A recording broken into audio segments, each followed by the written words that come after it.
ठंड की शाम थी। चारों तरफ गहरा कोहरा छाया हुआ था, इतना कि घर से कुछ कदम दूर खड़ा इंसान भी धुंधला दिखे। घर के सामने आंगन में दादाजी अपनी पुरानी खाट पर बैठे थे। उनके आगे हल्की हल्की चटकती हुई आग जल रही थी, जिसकी लपटें ठंड को थोड़ा बहुत मात देने की कोशिश कर रही थी। बच्चे दादाजी के बिल्कुल सामने गोल घेरा बनाकर बैठे थे, कभी आग की लपटों को देखते, कभी दादाजी को। हवा में ठंड के साथ साथ एक अजीब सी खामोशी भी खुली हुई थी। तभी उनमें से एक बच्चा उत्सुकता से आगे झुककर बोला, दादाजी, आज हमें एक भूत की कहानी सुनाओ ना। दादाजी ने अपनी धुंधली आंखों को उठाकर बच्चों की तरफ देखा, मुस्कुराए, और उनकी मुस्कान में कुछ ऐसा था जैसे वो पहले से ही किसी कहानी की दुनिया में पहुंच चुके हों। उन्होंने धीरे से कहा, मैं तुम्हें आज 3 कहानियां सुनाऊंगा, लेकिन डरना मत और बीच में कहीं जाना मत, क्योंकि कुछ कहानियां सिर्फ सुनने के लिए नहीं होती, कुछ कहानियां अपने सुनने वालों को पहचान भी लेती हैं। दादाजी ने अपनी खाट पर थोड़ी करवट बदली, फिर आग की लपटों को टकटकी लगाकर देखते हुए कहानी शुरू की। बच्चे पूरे ध्यान से सांस रोके उनकी हर बात सुनने को तैयार बैठे थे। धीमी भारी आवाज में दादाजी बोले, बरसात का मौसम था। काले घने बादल पूरे आकाश में फैले थे और बिजली की कड़कड़ाहट के साथ हवा में एक अजीब सी घुटन थी। सुंदरपुर गांव के बाहरी किनारे पर एक पुराना जीर्ण शीर्ण घर था। उसकी दीवारें टूटी हुई थी, सीलन की तेज गंध थी और चारों ओर एक गहरा सन्नाटा पसरा था। उस घर में रमन, उसकी पत्नी राधा और उनका बेटा आकाश रहते थे। बाहर की बारिश जितनी तेज थी, घर के अंदर का सन्नाटा उतना ही डरावना। आकाश कई महीनों से बेरोजगार था, हर दिन चुपचाप, हर रात बेचैन। पिता रमन को उसका यह व्यवहार बिल्कुल पसंद नहीं था। राधा दोनों के बीच समझाने की कोशिश करती, पर अब घर का माहौल इतना भारी हो गया था जैसे कोई अनदेखी ताकत धीरे धीरे इस घर के चारों ओर मंडरा रही हो। और ज्यादा बोलना मत, तेरी किस्मत में होता तो अब तक कुछ बन जाता। 2 साल हो गए पर तू वहीं बेकार बैठा रहता है। अब मैं तुझे इस घर में और बर्दाश्त नहीं करूंगा। आज ही मैं तुझे इस घर से निकाल दूंगा। गांव वालों के सामने तेरी ऐसी बेइज्जती कर दूंगा कि तू खुद ही चला जाएगा। अब निकल जा, अभी इसी रात में। पापा प्लीज, मैं क्या करूं? मैंने कोशिश की, सच में कोशिश की। मैं कहीं भी चला जाऊंगा, किसी रिश्तेदार के यहाँ, कहीं भी। बस मुझे यहाँ से मत निकालिए। अब इतनी रात में बाहर बहुत ठंड है, बारिश है, मेरा क्या होगा?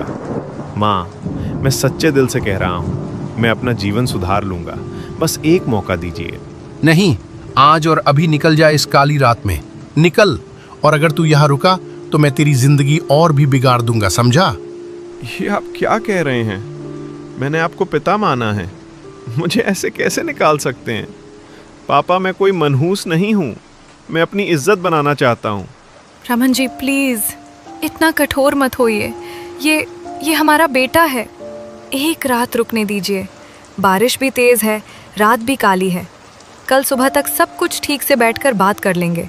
मैं खुद उसे समझा लूंगी। राधा, तू बीच में ना पड़। मैंने फैसला कर लिया है, आज ही निकालना है। रमन जी प्लीज, गांव वाले हैं, लोग क्या कहेंगे? पर इंसानियत भी कोई चीज होती है। मेरे बेटे की इतनी बेइज्जती मत कीजिए। माँ, रो मत, मैं बस अब चला जाऊंगा। अब जहां भी रास्ता मिले। मुझे माफ कर दो, मैं जा रहा हूं। आप अपना ख्याल रखना।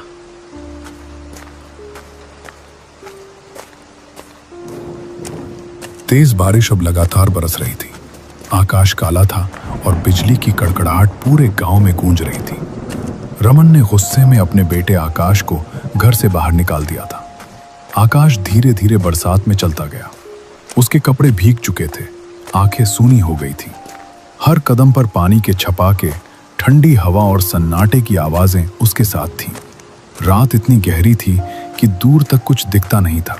सिर्फ बिजली की चमक से कभी कभी रास्ता झिलमिलाता, फिर दोबारा अंधेरा सब कुछ निगल लेता। आकाश ने कुछ दूर चलकर रुकने की कोशिश की। वो धीरे से पीछे मुड़ा। पीछे सिर्फ खामोशी थी, बस हवा के झोंकों से पुराने पेड़ों की चरमराहट सुनाई दे रही थी।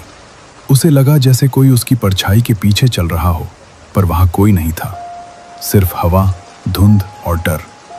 वो फिर आगे बढ़ा और कुछ देर में पुराने स्टेशन के पास पहुंच गया।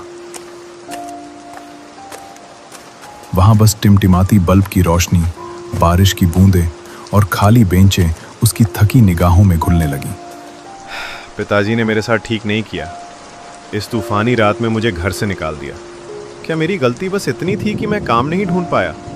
थोड़ा वक्त तो दे देते। बस एक रात की तो बात थी। अब इन अंधेरी सड़कों पर कहाँ जाऊं? किससे आस लगाऊं? रात अब और भी काली हो चुकी थी। आकाश ने स्टेशन पर बहुत देर तक इंतजार किया। हर कुछ मिनट बाद बस बारिश की बूंदें टीन की छत पर टप टप की आवाज करती। न कोई ट्रेन, न कोई बस। काफी देर बाद उसने थके कदमों से फैसला किया, शायद अब पैदल ही चलना होगा, शायद कहीं कोई मदद मिल जाए। पर बारिश अब और तेज हो चुकी थी और हर कदम के साथ रास्ता जैसे निकलता जा रहा था। ये बारिश भी जैसे रुकने का नाम ही नहीं ले रही। ना कोई ट्रेन, ना कोई बस, ना कोई इंसान तक दिख रहा है। अब इस अंधेरी रात में कहाँ जाऊं मैं? शायद पैदल ही निकलना होगा, चाहे रास्ता कितना भी लंबा हो। आकाश कंधे झुकाए भीगे कपड़ों में उस सुनसान रास्ते पर चल रहा था। हवा में ठंड और गीलापन घुला हुआ था। दूर धुंध के पार उसे हल्की रोशनी दिखी। एक छोटी सी चाय की टपरी थी जहां एक बुजुर्ग चाचा चाय बना रहे थे और पास की बेंच पर एक आदमी सिर झुकाए बैठा था। आकाश कुछ पल ठिठका, फिर धीरे से आगे बढ़ा और टपरी के पास पहुंचा। चाचा ने उसकी तरफ देखा पर कुछ बोले नहीं। हवा अब थोड़ी धीमी हो चुकी थी, पर ठंड और रात का सन्नाटा वही था। टपरी की हल्की रोशनी में आकाश चुपचाप बैठा था। उसकी आंखों में नींद नहीं, बस उदासी थी। पास में बैठा वो आदमी धीरे से बोला, अरे क्या हुआ? कुछ तो हुआ है तुम्हारे साथ। चेहरे पर साफ दिख रहा है, तू अंदर से टूटा हुआ है। इतनी रात गए यहाँ क्या कर रहे हो अकेले? आकाश कुछ पल तक कुछ नहीं बोला, बस नीचे देखता रहा। फिर कांपती आवाज में बोला, अब क्या बताऊं आपको, सब खत्म हो गया। आज पिताजी को लगता है मैं किसी काम का नहीं। हर दिन कुछ ना कुछ सुनता था उनसे। आज उन्होंने दरवाजे से बाहर निकाल दिया। कहा अब इस घर में तेरे लिए कोई जगह नहीं है। अब पता नहीं कहाँ जाऊं, ना कोई काम, ना कोई जगह। बस चल दिया यूं ही बिना सोचे। वो आदमी चुपचाप सुनता रहा, पर उसकी आंखें अभी आकाश पर टिकी थी, सीधी, ठंडी और कुछ अजीब सी। चारों तरफ फिर से हवा तेज हुई। आकाश की बातें सुनकर चाचा कुछ पल चुप रहे, फिर उन्होंने धीरे से सिर उठाया और शांत आवाज में बोले, बेटा, तेरे साथ बड़ा अन्याय हुआ है। तेरे बाप ने जो किया वो ठीक नहीं था। ऊपर वाला देख रहा है बेटा। जिस तरह उसने अपने ही खून के साथ किया है, कभी न कभी उसी का हिसाब उसे भी देना होगा। पर तू ये समझ, आज की ये रात ठीक नहीं है। इतनी काली, इतनी भारी बरसात में अकेले निकलना सही नहीं था। ये रास्ते दिन के उजाले में भी अजीब लगते हैं, और तू ऐसी रात में चला आया। घर पर पता है क्या कि तू घर से बाहर आ गया है? पर छोड़, अब तो जो होना था हो गया। बस तू यहीं रुक जा बेटा। चाचा जी, माँ को सब पता है। जब पापा ने मुझे घर से निकाला ना, वो रो रही थी। बस रोती ही रह गई, कुछ बोल नहीं पाई पापा के सामने। उनकी जुबान जैसे थम गई थी। मैं भी बस देखता रह गया, कुछ कह ना सका। अब क्या ही कहूँ, जब अपना ही घर पराया लगने लगे ना, तो इंसान के पास जाने की भी जगह नहीं बचती। बेटा, ये बात तो सही है कि तेरे साथ बहुत गलत हुआ है, पर क्या तुझे मालूम है, ऐसी काली बरसाती रातों में लोग अकेले नहीं निकलते। कहते हैं इस रास्ते के हर मोड़ पर कुछ परछाइयां घूमती रहती हैं, जो चुपचाप देखती हैं, किस्मत का इंतजार करती हैं। और जब कोई अकेला टूटा हुआ इंसान गुजरता है ना, तो वो उसे अपने जाल में फंसा लेती हैं। चाचा जी, मैं पहले ही बहुत परेशान हूँ। अब इन बातों से और मत डराइए मुझे।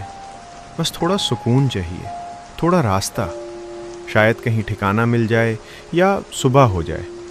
बेटा, थोड़ा सब्र कर ले, ये बारिश थम जाएगी। इतनी रात को अकेले कहाँ जाएगा तू? कभी कभी इंसान को ठहर जाना चाहिए। हर मंजिल सुबह होने पर ही साफ दिखती है। नहीं चाचा जी, अब ठहरने का हक भी छिन गया है। बस चला जाऊंगा, कहीं ना कहीं तो पहुंच ही जाऊंगा। और ये बारिश शायद अब रुकने वाली नहीं है। अच्छा, तो मैं चलता हूँ चाचा जी। आकाश चाचा की बातें सुनकर भी चुपचाप उठा और उस भीगी हुई रात में चल पड़ा। चाचा ने उसे बहुत रोकने की कोशिश की, मगर वो बस धीरे से मुस्कुराकर निकल गया, जैसे उसके पास अब रुकने की कोई वजह ही न बची हो। बारिश अब और तेज हो गई थी। कुछ दूर चलने के बाद आकाश एक सुनसान रास्ते पर पहुंच गया। चारों तरफ गहरा अंधेरा और मिट्टी की सौंधी मगर भारी गंध। उसने चारों ओर देखा, बस पेड़ों की परछाइयां हिल रही थीं और पत्तों की सरसराहट हवा में गुम हो रही थी। तभी उसकी नजर दूर एक जगह पर पड़ी। एक पुराना टेढ़ा मेढ़ा घर जिसकी छत से पानी टपक रहा था। दीवारों पर काई जमी थी, बिजली चमकी और एक पल को उस घर की खिड़की में किसी साए जैसी चीज हिली। फिर सब कुछ शांत। ये कैसा घर है? इतना पुराना, इतना खामोश, चारों तरफ अंधेरा और हवा की सीटी जैसी आवाज़ें। पर अब वापस जाने का कोई रास्ता नहीं है। बारिश थमने का नाम नहीं ले रही। शायद अंदर कोई होगा, कोई तो मदद कर दे मुझे।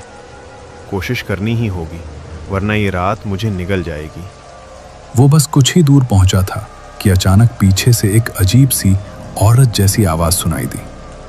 ये सुनकर आकाश रुक गया और पीछे मुड़कर देखने लगा।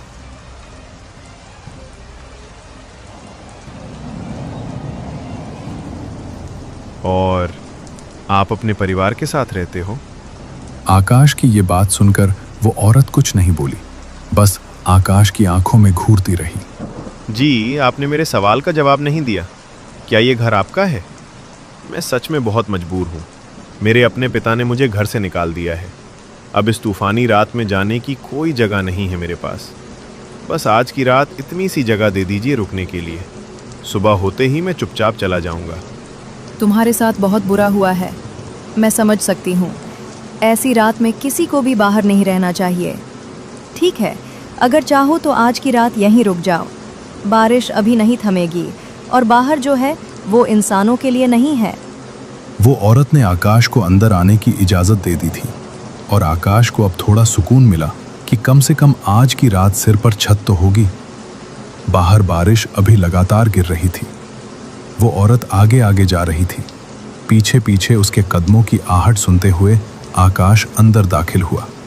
कमरे में हल्की सी सीलन थी। हवा में पुराने लकड़ी और मिट्टी की गंध फैली हुई थी। आकाश थका हुआ था। चलते चलते उसके पैर जैसे जवाब दे चुके थे।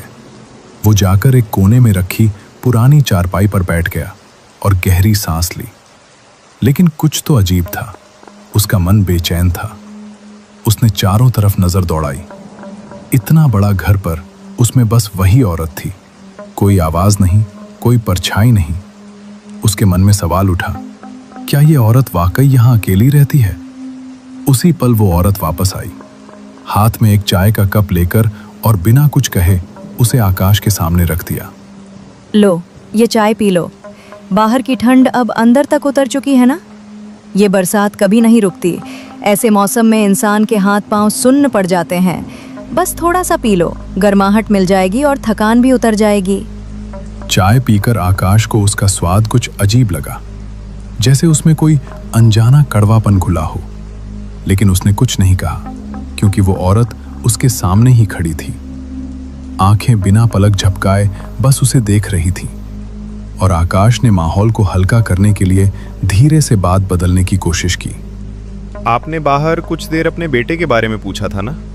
क्या मैं जान सकता हूँ वो कहाँ गए आप? और इस इतने बड़े घर में क्या आप अकेली रहती हैं? आपके बाकी घर वाले कहाँ गए? जैसे ही आकाश ने यह सवाल किया, उस औरत की निगाहें अचानक बदल गईं। वो कुछ पल तक बिना पलक झपकाए आकाश को ऐसे घूरती रही, मानो उसका यह सवाल उसके दिल में कहीं गहराई तक चुभ गया हो। इस घर में सिर्फ मैं और मेरा बेटा रहते हैं। बाकी सब तो बहुत पहले चले गए। वो कभी कभी बाहर निकल जाता है। बारिश की रातें उसे बहुत भाती हैं। कहता है, माँ, आज फिर कोई नया मेहमान आएगा। पता नहीं वो किसे बुलाता है हर बार, पर जब वो लौटता है तो उसके चेहरे पर अजीब सी मुस्कान होती है। ये कहते ही वो औरत आकाश को कुछ पल तक बिना पलक झपकाए घूरती रही। फिर वो बिना कुछ बोले धीरे धीरे पलटी और रसोई की ओर जाने लगी। कमरे में हल्की पीली रोशनी टिमटिमा रही थी। बाहर बारिश की आवाज अब और भारी हो चुकी थी। हवा खिड़कियों से अंदर आकर पुरानी दीवारों को सिसकियों जैसी आवाज दे रही थी। आकाश चुपचाप बैठा रहा, पर तभी उसे अंदर से बर्तनों की हल्की खनक सुनाई दी, जैसे कोई धीरे धीरे कुछ पका रहा हो। वो डरते हुए उठकर रसोई की ओर बढ़ा। वहां पहुंचकर उसने देखा वही औरत चूल्हे के पास खड़ी थी। उसके चेहरे पर अजीब सी शांति थी, लेकिन जैसे ही उसने आकाश को देखा, उसके होंठों पर एक हल्की असामान्य सी मुस्कान उभरी। खाना पका रही थी। मेरा बच्चा आकर बहुत भूखा होगा। सुबह से उसने कुछ नहीं खाया। अच्छा, तुम जरा बाहर जाकर मेरे बच्चे को आवाज तो दे दो, वो यहीं कहीं घर के पास ही होगा। बोलते वक्त उसकी नजरें एक पल के लिए ऊपर उठी, जैसे किसी अदृश्य चीज को देख रही हों। उसके होंठों पर एक अजीब सी मुस्कान थी, और उस मुस्कान के पीछे कुछ ऐसा था जो आकाश को भीतर तक से डरा गया। ये आप क्या कह रही हो? लेकिन जब मैं बाहर था वहां तो कोई नहीं था। चारों तरफ बस बारिश हो रही थी, पर मैंने किसी बच्चे को नहीं देखा, कहीं भी नहीं था।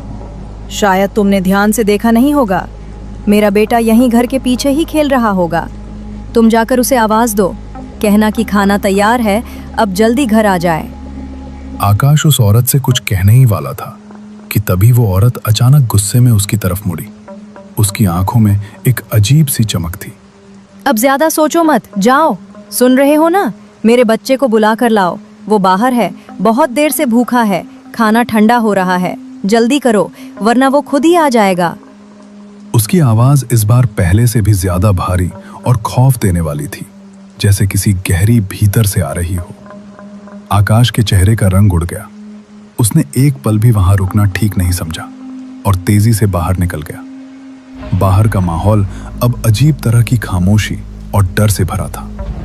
हवा में सर्द झोंके और बारिश चल रही थी। आकाश ने जैसे ही आंगन में कदम रखा, उसके कदम वहीं थम गए। उसकी सांस रुक गई और आंखें फैल गईं। जमीन पर कुछ लोगों की लाशें पड़ी थीं। उनके हाथ पैर शरीर से अलग पड़े थे और उन कटे हुए धरों के पास एक अजीब सी परछाई झुकी बैठी थी। उसकी शक्ल देखकर आकाश का पूरा शरीर सुन्न हो गया। पसीना उसके माथे से टपकने लगा। लाल, गहरी और खाली आंखें, कान लंबे और फटे हुए, और उसके पैर ऐसे लग रहे थे मानो किसी इंसान के नहीं हों। और तभी पीछे से वही औरत की आवाज आई। अजनबी औरत। देख लिया ना मेरे बेटे को, अब तो अंदर आ जाओ। खाना अभी गर्मा गर्म है। बहुत देर हो गई, हमें भी बहुत भूख लगी है। पहले तुम खा लो, फिर हम भी खाएंगे खाना। आकाश ने जब पीछे से वो आवाज सुनी और धीरे धीरे मुड़ा, तो उसके पूरे शरीर में सिहरन दौड़ गई। अब वो औरत अपने असली रूप में आ चुकी थी। आंखें खून जैसी लाल, जैसे अभी अभी किसी का खून पीकर आई हो। उसका चेहरा भयानक और शरीर पूरी तरह सफेद पड़गंदोगा था। चारों तरफ का माहौल मौत की खामोशी में डूब चुका था। हवा भारी हो गई थी। अब आकाश के पीछे वो राक्षसी परछाई थी और सामने वो औरत। बीच में फंसा आकाश, जो हिल भी नहीं सकता था। उसकी सांसें तेज हो चुकी थी। हमें बहुत भूख लगी है। कई महीनों से इंसानी खाना नहीं खाया। यहाँ तो कोई आता जाता ही नहीं, इसलिए जब भी कोई इंसान इस रास्ते पर चला आता है तो हम उसे वापस नहीं जाने देते। वो अपना शरीर हमारे लिए छोड़ जाते हैं और फिर हम उसी का खाना खा लेते हैं। वो औरत जो अपने असली रूप में थी, एक छलावा। उसकी आंखें खून जैसी लाल थीं, जिनमें एक ठंडी चमक थी, जैसे किसी की जान लेने वाली है। आकाश अब कुछ समझ ही नहीं पा रहा था, मानो उसके पैर जड़ बन गए हों।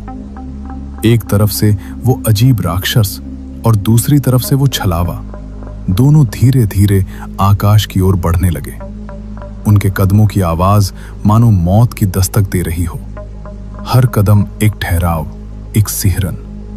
आकाश की सांसें तेज फूलने लगी। दिल जोर से धड़कता जा रहा था।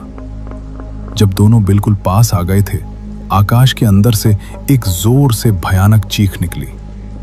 उसी क्षण आकाश में तेज बिजली चमकी और गड़गड़ाहट से पूरी हवेली झकझोर उठता सा हुआ।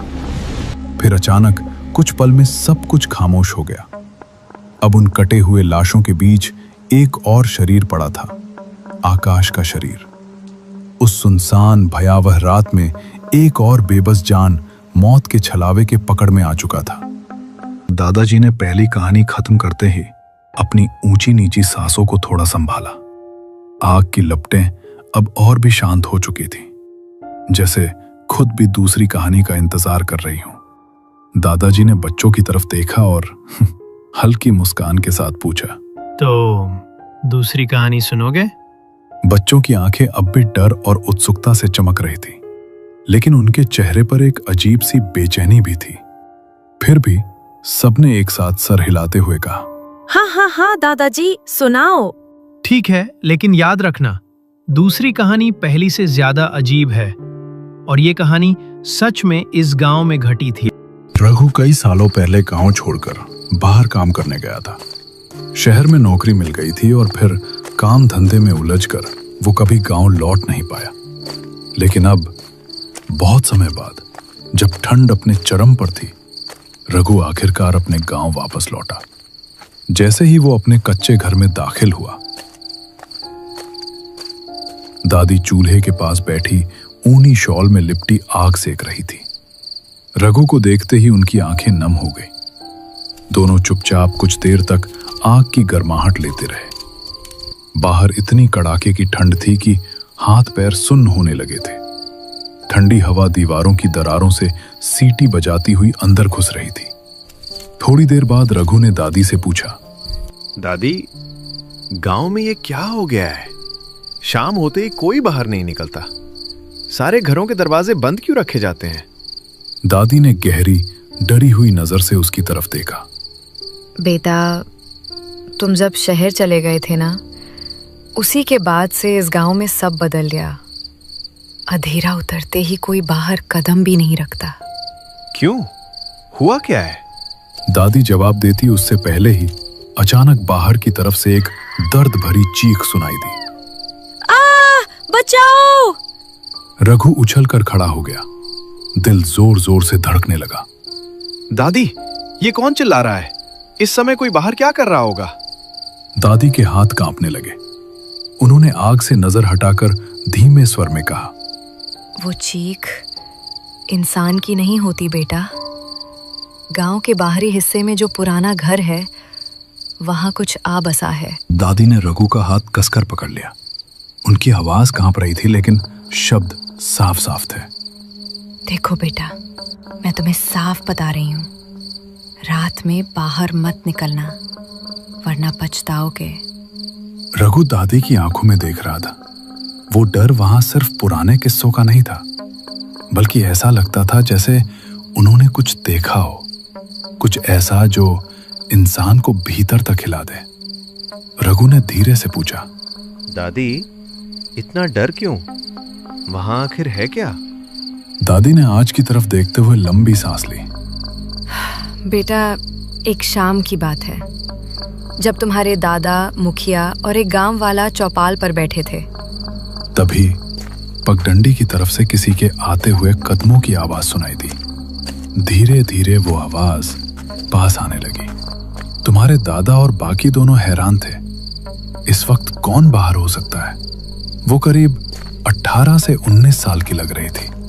कपड़े मैले, बाल बिखरे, कदम लड़खड़ाते हुए। चौपाल पर पहुंचकर उसने धीमी आवाज में कहा, बाबूजी, मैं अपने मायके जा रही थी। रास्ता भटक गई हूँ। कई घंटे हो गए, कोई घर, कोई चिराग नहीं दिखा। क्या मुझे एक रात ठहरने की जगह मिल सकती है? तब बेटा, उस लड़की के आते ही चौपाल पर सन्नाटा छा गया था। तुम्हारे दादा, मुखिया और वो तीसरा गांव वाला बस एक दूसरे का चेहरा देख रहे थे। तभी गांव के उस आदमी ने धीरे से कहा, मुखिया जी, ये लड़की कहाँ से आई है हमें नहीं पता। आजकल किसी पर भरोसा नहीं किया जा सकता। इसे गांव के अंदर ठहराना ठीक नहीं होगा। इसे गांव के बाहर जो बना वो छोटा सा परित्यक्त घर है, वहीं रुकने को कहिए। मुखिया कुछ देर चुप रहे, फिर उन्होंने धीरे से कहा, ठीक है बिटिया, चलो मैं तुम्हें वही घर दिखा देता हूँ। रात भर रुक जाना, सुबह हम तुम्हें रास्ता भी बता देंगे। उस रात मुखिया अपने घर में सोने की कोशिश तो कर रहे थे, पर उनकी आंखों में बार बार वही लड़की का चेहरा घूम रहा था। मुखिया मन ही मन सोच रहे थे, इतनी ठंड है, उस बेचारी के पास न चादर है न आसरा, कैसे सोई होगी? क्या वो कांप रही होगी? उनका दिल बेचैन होने लगा। अंधेरा गहरा रहा था और बाहर से दूर दूर तक सन्नाटा। कुछ देर तक वो बिस्तर पर करवटें बदलते रहे, फिर अचानक उठकर बैठ गए। नहीं, मुझे कुछ करना पड़ेगा, उन्होंने खुद से कहा। उन्होंने दीवार से टंगी मोटी पुरानी ऊनी कंबल उतारी, उसे अच्छी तरह मोड़ा और दरवाजे की तरफ बढ़े। फिर वो कंबल हाथ में लिए उस लड़की को देने के लिए निकल पड़े, सीधा उसी घाव वाले सुनसान घर की ओर। मुखिया जैसे जैसे उस जर्जर घर की देहरी के पास पहुंचे, दरवाजा आधा खुला था, अंदर गहरा अंधेरा पसरा हुआ था। मुखिया ने कांपती आवाज में फिर पुकारा, बिटिया। कोई जवाब नहीं। उन्होंने साहस जुटाया, दरवाजे को हल्का सा धक्का दिया और भीतर झांका, और अगली ही पल उनके पैर वहीं जम गए। आंखें फटी की फटी रह गईं। हाथों से पकड़ा कंबल धीरे धीरे फर्श पर गिर गया। अंदर वो लड़की जमीन पर झुकी हुई थी। उसके सामने एक मरी हुई भैंस पड़ी थी, जिसका पेट और गर्दन फटी हुई थी, और वो लड़की उस पर झुकी हुई कच्चा मांस खा रही थी। उसके होठों, ठुड्डी और साड़ी पर ताजा खून टपक रहा था। फिर वो धीरे धीरे अपना सिर घुमाकर मुखिया की दिशा में देखने लगी। उसकी आंखें बिल्कुल काली, जैसे उनमें कोई सफेदी ही ना हो। मुखिया का दिल धड़कते धड़कते रुक सा गया। उनकी सांसें अटक गईं, गला सूख कर पत्थर बन गया।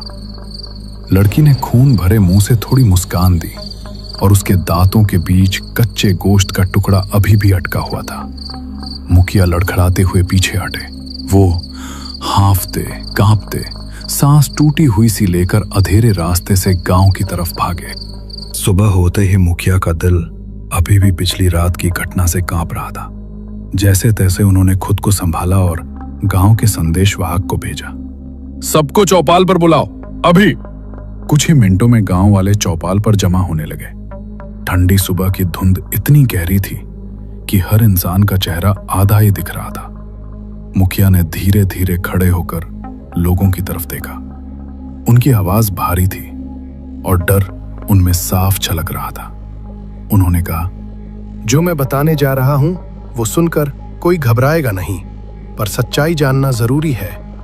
मुखिया ने गहरी सांस ली और बोलना शुरू किया। कल रात जिस लड़की को मैंने घाव वाले घर में ठहराया था, वो इंसान नहीं थी। जब मैं उसे कंबल देने गया तो देखा कि वो एक मरी हुई भैंस का कच्चा मांस खा रही थी। उसका मुंह पूरा खून से भरा था।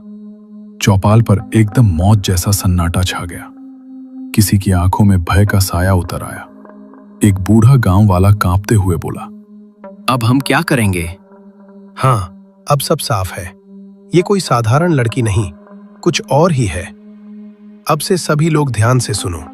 हर घर में गंगा जल छिड़को, दरवाजों पर नीम की टहनियां बांधो, और आज से सूरज ढलते ही कोई भी घर से बाहर नहीं निकलेगा। एक और आदमी घबरा कर बोला, लेकिन मुखिया जी, वो अगर गांव में घुस आई तो? इस वक्त बस इतना कर सकते हैं कि अपने घरों को सुरक्षित रखें। अगर हम बाहर निकले तो शायद अगला शिकार हम होंगे। तब से बेटा धीरे धीरे गांव की सारी भैंसें गायब होने लगी। लोग डर के मारे कुछ बोलते नहीं, पर वो चीज अभी भी यहीं कहीं भटक रही है, गांव के बाहर, उसी पुराने घर में। रघु के शरीर में सिहरन दौड़ गई। उसके हाथ ठंड से नहीं, डर से कांप उठे। ठीक है बेटा, इतना मत सोचो। चलो खाना खा लो और सो जाओ, रात बहुत हो गई है।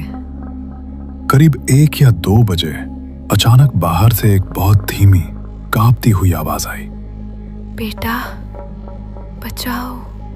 रघु की आंखें झट से खुल गईं। रघु उछल कर बैठ गया। दादी? वो तुरंत कमरे से बाहर निकला और दादी को पुकारा। दादी कहाँ हो? अचानक वही आवाज फिर आई, लेकिन इस बार गांव के बाहर वाले पुराने घर की दिशा से। बेटा बचाओ। वो उस घर के पास पहुंचा। दादी आप कहाँ हैं? वहां वही लड़की रघु के सामने आई, लेकिन अब उसका चेहरा इंसान का नहीं रहा था। वो चिल्लाई, आखिरकार तू यहाँ आ ही गया। अब तू मेरा शिकार बनेगा। बहुत दिन हो गए तेरे जैसे जवान लड़के का मांस खाए हुए। वो जोर जोर से हंसने लगी। बचाओ दादा जी, बचाओ, मुखिया जी बचाओ। वो भागना चाहता था, पर उसके पैरों में जकड़न थी, जैसे किसी अदृश्य शक्ति ने उसे पकड़ रखा हो। उसका शरीर सुन्न होने लगा। मुखिया हड़बड़ाकर उठ बैठे। ये कौन चिल्ला रहा है? कहीं वो लड़की तो? इतने में रघु के दादाजी दौड़ते हुए उनके घर पहुंचे, सांस फूलती हुई, चेहरा पसीने से भरा। मुखिया जी जल्दी आइए, रघु को उस चुड़ैल ने उठा लिया है। उन्होंने तुरंत गांव के 2 से 3 मजबूत लोगों को बुलाया। सबके हाथों में आग वाली मशालें दे दी गई। मुखिया बोला, बहुत हो गया, आज इसका अंत करेंगे। सब लोग मशाले लेकर गांव के बाहर उस टूटे फूटे घर की तरफ भागे। घर के पास पहुंचते ही सबके कदम जम गए। वहां रघु खड़ा था और उसके सामने चुड़ैल। मुखिया ने गुस्से से चिल्लाया, बहुत हो गया, तेरा नाटक अब नहीं चलेगा। चुड़ैल गुर्राई। उसने अपने लंबे दांत दिखाए।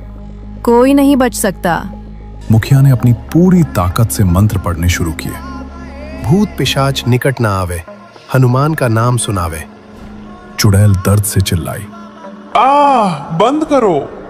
मुखिया ने एक मशाल घा के अंदर फेंक दी। सूखी लकड़ियां तुरंत जल उठी। आग ने पूरे घर को घेर लिया। चुड़ैल ने दहाड़ते हुए, नहीं नहीं। और फिर आग की लपटें उसे छूते ही उसका शरीर काले धुएं में बदलने लगा। उसकी चीखें धीरे धीरे मध्यम होती गईं और कुछ ही पलों में वो पूरी तरह राख में बदल गई। दिसंबर की वो शाम किसी आम शाम जैसी नहीं थी। पहाड़ों के पीछे सूरज अभी डूबा ही था कि आसमान का रंग नीले से गहरा, सलेटी और फिर स्याह काला होने लगा था। पुरानी सरकारी बस के इंजन की गरगराहट ने उस सुनसान घाटी की शांति को कुछ पलों के लिए भंग किया और फिर धुएं का एक काला गुबार छोड़कर आगे बढ़ गई। बस के जाने के बाद जो बचा वो था बर्फ जैसी ठंडी हवा और एक गहरा डरावना सन्नाटा। सड़क के किनारे जहां बस रुकी थी वहां अब सिर्फ एक इंसान खड़ा था, बादल। उसके कंधों पर एक भारी बैग था और बदन पर एक मोटी जैकेट जिसकी चेन उसने गले तक चढ़ा रखी थी। 25 साल का बादल, जिसने अभी अभी अपनी फॉरेस्टर की वर्दी और नियुक्ति पत्र हासिल किया था, अब अपने नए कार्यक्षेत्र बिशनपुर के मुहाने पर खड़ा था। कितनी कड़ाके की ठंड है यार। शहर में एसी की ठंडक और यहाँ की इस कुदरती ठंड में जमीन आसमान का फर्क है। हड्डियों तक को गला रही है। और ये बस वाला भी अजीब था। बोला, साहब यही उतर जाओ, आगे बस नहीं जाएगी। बादल ने अपनी जेब से मोबाइल निकाला। स्क्रीन की रोशनी उस घने अंधेरे में जुगनू जैसी लग रही थी। उम्मीद के मुताबिक नेटवर्क के डंडे नदारद थे। उसने एक लंबी सांस छोड़ी जिससे हवा में भाप का एक बादल बन गया। उसके सामने एक कच्ची पगडंडी थी जो सीधे घने जंगल के पेट में जा रही थी। उसे बताया गया था कि उसका गांव बिशनपुर मुख्य सड़क से 3 किलोमीटर अंदर है। उसने अपने जूतों के फीते कसे और अंधेरे रास्ते पर पहला कदम बढ़ाया। जंगल साल और सागौन के ऊंचे पेड़ों से भरा था। हवा जब इन पेड़ों के पत्तों से गुजरती तो साए साए की ऐसी आवाज आती जैसे कोई दूर खड़ा रो रहा हो। पैरों के नीचे सूखे पत्ते चर चर कर रहे थे जो उस खामोशी में किसी धमाके जैसे लग रहे थे। हिम्मत रख बादल, हिम्मत रख। तूने ही तो चुनी थी ये नौकरी। एडवेंचर चाहिए था ना तुझे। ले, मिल गया एडवेंचर। बस 3 किलोमीटर ही तो है। अभी आधे घंटे में पहुंच जाऊंगा।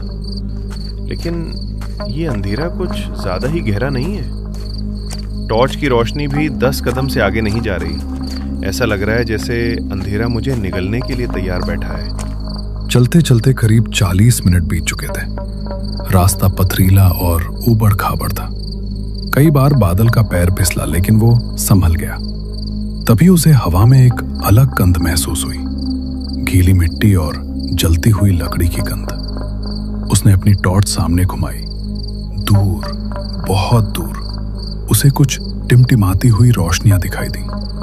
वे बिजली के बल्ब नहीं बल्कि लालटेन और दिए थे। बिशनपुर आ गया था। गांव एक शमशान जैसी शांति में डूबा था। कच्चे मिट्टी के घर एक दूसरे से सटकर खड़े थे। कोई शोर नहीं, कोई वाहन नहीं, यहां तक कि लोगों की बातचीत की आवाज भी नहीं। सिर्फ कुत्तों के भौंकने की आवाज ने बादल के आगमन की घोषणा की। कोई है? नमस्ते, कोई है यहाँ? बादल की आवाज सुनकर एक झोपड़ी का दरवाजा चचर्राते हुए खुला। एक बुजुर्ग, जिनके चेहरे पर झुर्रियों का जाल था और हाथ में एक पुरानी लालटेन थी, बाहर निकले। उन्होंने अपनी आंखों को सिकोड़ते हुए टॉर्च की रोशनी के पीछे खड़े बादल को देखने की कोशिश की। कौन है भाई? इतनी रात गए इस वीराने में क्या कर रहे हो? रास्ता भटक गए हो क्या? नहीं काका, मैं रास्ता नहीं भटका। मेरा नाम बादल है। मेरी यहाँ पोस्टिंग हुई है वन विभाग में। मैं नया फॉरेस्टर हूँ। बुजुर्ग के चेहरे के भाव बदले। अविश्वास की जगह अब एक अजीब सी हमदर्दी ने ले ली थी। वे आगे बढ़े और अपनी लालटेन ऊपर की। पीली रोशनी में बादल का थका हुआ चेहरा दिखाई दिया। ओह, तो तुम हो नए साहब? राम राम बेटा, राम राम। मेरा नाम हरिराम है। हमें लगा नहीं था कि शहर से कोई नौजवान सच में यहाँ आएगा। ये गांव दुनिया से कटा हुआ है बेटा। न बिजली है, न कोई सुविधा। आओ, मैं तुम्हें तुम्हारे क्वार्टर तक छोड़ देता हूँ। हरिराम आगे आगे चलने लगे और बादल उनके पीछे। गांव बहुत छोटा था, मुश्किल से 20-25 घर। और सबसे आखिर में जंगल की सीमा से सटा हुआ एक पत्थर का बना पुराना मकान खड़ा था। ये वन विभाग का क्वार्टर था। इसकी दीवारें काली पड़ चुकी थीं और छत पर जंगली बेलें लिपटी हुई थी। इसे देखकर ऐसा लगता था जैसे ये मकान खुद जंगल का ही एक हिस्सा बन चुका हो। हरिराम ने अपनी कमर में लटके चाबियों के गुच्छे से एक जंग लगी चाबी निकाली और ताला खोला। ताला खुलने की खटक आवाज सन्नाटे में गूंज गई। ये घर है या भूतों का डेरा? इसे देखकर तो लग रहा है जैसे अंग्रेजों के जमाने के बाद यहाँ कोई रहा ही नहीं। दीवारें कैसी सीली हुई हैं और ये अजीब सी गंध, जैसे कुछ पुराना और सड़ा हुआ हो।